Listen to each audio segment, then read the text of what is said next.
Dnes sa budeme baviť na tému boľavé kolena, tipy pre uvoľnenie a pohodu. Takže povedz nám, kto si a sa veľmi teším už na tvoj príbeh. Takže ja som Denisa, mám 47 rokov a tak vám poviem, priatelia, že moja nadváha, však to aj vidno, že som trošku bacuľka, celý život som bola bacuľka, ale som osobou, ktorá celý život stála na nohách a moje zamestnanie bolo vždy, že stojím 12 hodín, 16 hodín, lebo predtým som pracovala ako kuchárka v kuchyni. No a kto v kuchyni pracoval, tak darmo máte protišmikovú obuv, ale aj tak sa šmykate, takže tie nohy tam dostali zabrať, a bola som v práci 15 a 17 hodín. Potom som sa samozrejme rozhodla skončiť s týmto zamestnaním, pretože každý, kto je zamestnaný a pracuje, stojí, tak vie, aké to je ráno vstávať a má nohy drevené. Ale zo začiatku človek si povie, ja to rozchodím, ono ma to prejde. Ono to rozchodíte, ale len po nejakú určitú dobu. No a to sa stalo aj mne, že už v určitom tom veku, však mladší nebudeme, tak mňa tie nohy začali viac a viac bolieť a už mi nepomáhalo ani to, keď som to rozchodila, pretože už sa to nedalo. A tak som začala hľadať nejaké riešenia, pretože chodila som k ortopédom.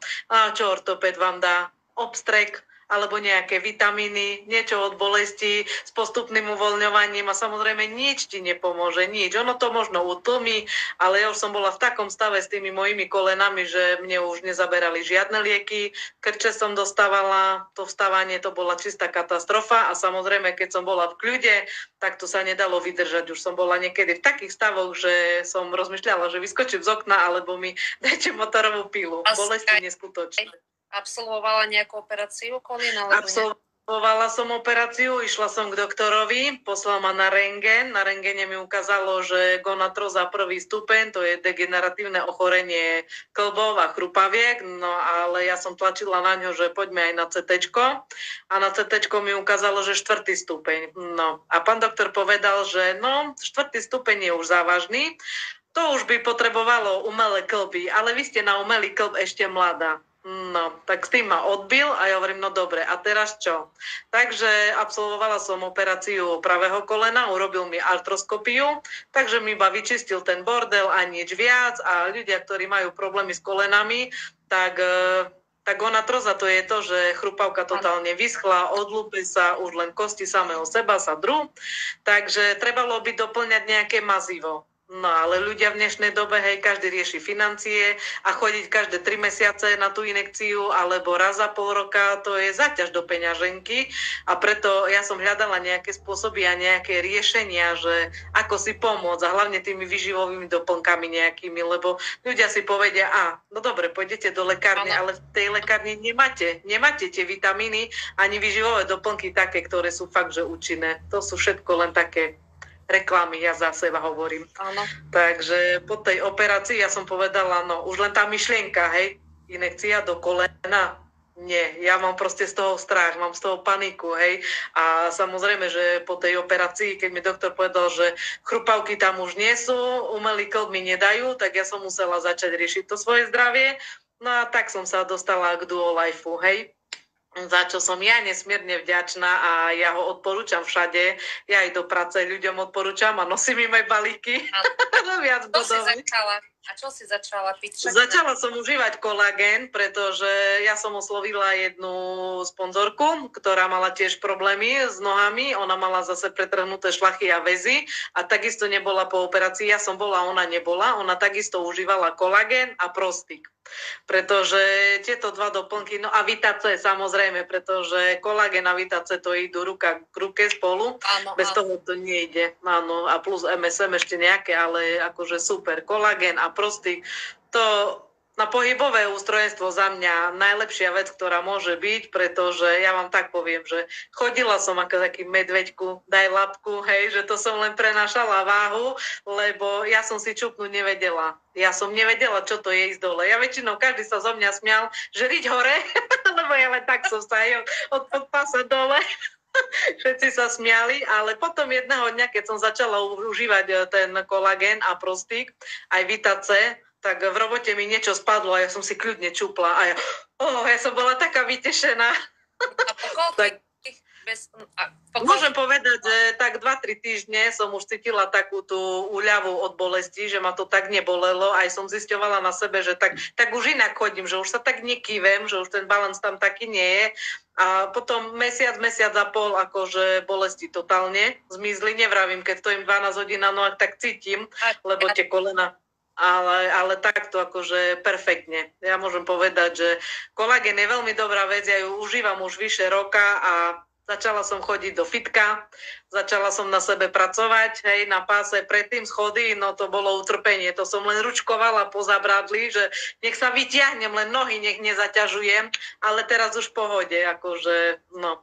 Predtým vypady, to som dala krok dopredu a už som padala doprava, alebo doľava, alebo totálne na zem, že no roztrasená jak taká huspenina.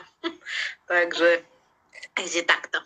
Odporúčam určite každému, ale niekto si povie, že to zoberiem prostík 1-2 dní alebo 1 mesiac jednu dávku a vykašľú sa na to, pretože cítia také nejaké zlepšenie, ale ja za seba môžem povedať, že čím dlhšie budete užívať, tak tým sa váš stav bude zlepšovať. Nehovorím, že chrupavky sa už neobnovia, pretože chrupavky, keď nie sú, sa neobnovia, ale aspoň vám to trošku premaže ten organizmus a nebudete cítiť tie bolesti takto. Takže určite brať pravidelne a neľutovať peniaze, pretože zdravie máte len jedno. Ja stále hovorím. Človek si povie, že to dobré, kolagén za toľko a toľko peniazy, kúpim si na niečo náhradné. Není jedno, čo si kúpite, pretože ja stále, jak som si tým všetkým preštudovala a pýtala sa ľudí, aj všetkých tých predajcov, tak mňa zaujímalo zloženie, zaujímalo ma, ako sa tu celé spracovalo, tepelne, alebo nejak lisovanie, alebo proste všetko. A či je to v plaste, pretože ľudia si kupujú plastové vody, ale povedia, fuj, však tam je humus. No a to isté máte aj keď si kúpite nejaké vitaminové doplnky v plastoch uzavretých. Ja stále hovorím, že sklo je najlepšie. Však predtým stále aj mlieko sme mali v skle a jak dlho vydržalo. Takže určite nie je jedno, že čo si ľudia kúpia, že také alebo také náhrady alebo napodobeniny. No. Tak pýtaj sa. Či tam nejaké komenty, či niekto niečo píše. Srdečne vás vítam na našom dnešnom vysielaní. No a ešte Deni mi povedz, že keby si nič s tými kolenami nerobila, že by si sa nezačala o tie kolena starať, ako by si teraz žila? S bolestiami. Ja by som nechodila ani do roboty, ani nič, akože bola som vypísaná aj teraz nedávno, dlhšie, ale keby som neužívala kolagén a prostík, tak mne vyskočila aj ostroha na pete, to zase je zápal na nohách, takže ja som sa s týmto dávala dokopy, pretože čo vám dajú na ostrohu? Nejaké lieky od bolesti, alebo nejaké ožarovanie a týmto haslo ešte nejaký obstrek, takže ľudia musia v prvom rade myslieť na svoje zdravie a hľadať nejaké tie spôsoby a nebať sa to vyskúšať. Ja keby som nebrala ten kolagén a prostík, ja určite by som bola v bolestiach, pretože tieto tabletky na bolesti mne nič nezaberalo. Nič. Lebo dáte si, to je jak Ibalgin, dáte si, po pol hodine vás prestane boleť hlava, ale potom sa to vráti naspäť, pretože to nie je preliečené a za mňa aj ten prostík je proste antizápalový, on aj detoxikuje telo, aj proste lieči to, čo sa deje vo vás, že to nie je len taký výživový doplnok, takže ty k tomu áno, ty môžeš k tomu viac povedať, že čo to všetko obsahuje, lebo za mňa naozaj prostík, kolagén a Vita C. A Vita C je napríklad perfektný teraz v tom období, nie? Ľudia sú chorí, potrebujú mať vitamíny, aby neboli chorúčky. Takže všetko, jak si začala piť výživové doplnky, tak teraz píš, športuješ, staráš sa a žije úplne iný, plnohodnotný život. Lebo vyžaruje to z teba, že si spokojná. Som spokojná, pretože chodiť spať s tým, že bože môj, kedy ja sa zobudím na nočné krče, bože môj, kedy dostanem bolesti a neviem čo, ako je to neskutočné a s tým sa žiť nedá. Človek potom chodí bez nálady, bez energie, je demotivovaný, pretože väčšine sa sústreďuje na tie bolesti a s tým sa žiť nedá.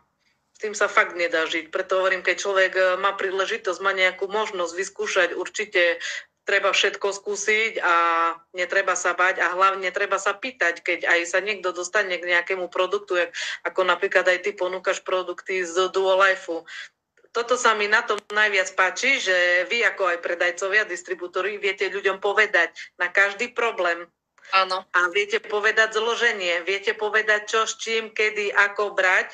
A plus, čo sa mi napríklad aj na Duolife páči, sa mi páči tá stránka, kde je poradňa, kde sú rôzne tie facebookové skupiny, pretože ľudia sa pýtajú a s tými kolenami prídu aj iné problémy a také a ľudia sa akože fakt potrebujú informovať a je rozdiel byť predajcom a nevedieť o produktoch nič, nevedieť ľuďom poradiť, lebo to sú takí lekári, ako by som povedala, alebo aj magistri, hej, v lekárniach, však vedia ti poradiť.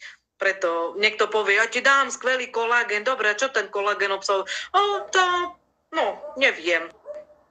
A je rozdiel, či si kúpite kolágen z hovedzieho, alebo ryby kolágen, hej, takže není jedno. A samozrejme aj to tepelné spracovanie veľa robí. Či je to zavarané, alebo není zavarané a chemicky upravované a neviem čo. A v Duolife to sa mi páči, že je to aj v skle a je to pod vysokým